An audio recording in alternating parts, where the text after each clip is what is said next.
नमस्कार मित्रांनो. आज आपण घरच्या घरी खमंग आंब्याचे लोणचं बनवणार आहोत. हे लोणचं अगदी नैसर्गिक, स्वादिष्ट आणि टिकाऊ बनते. चला सुरुवात करूया.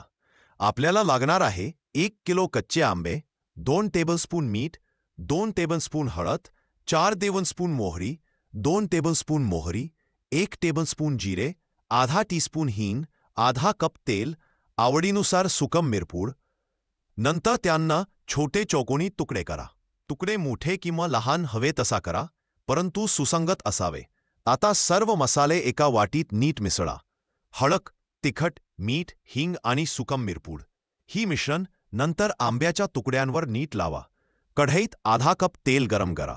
त्यात 2 टेबलस्पून मोहरी आणि 1 टेबलस्पून जिरे टाका. मोहरी तडतडल्यावर फोडणी थंड होऊ द्या. नंतर ही फोडणी आंब्याच्या मिश्रणावर ओता. सर्व मिश्रण स्वच्छ काचेच्या जारमध्ये ठेवा. जार हवा बंद करा. लोणचं 7 ते 10 दिवस उन्हात ठेवा. तुमचा खमंग आंब्याचा लोणचं तयार आहे. नक्की करून पहा आणि तुमच्या कुटुंबासोबत आनंद घ्या. व्हिडिओ आवडल्यास लाईक, शेअर आणि सबस्क्राईब करा.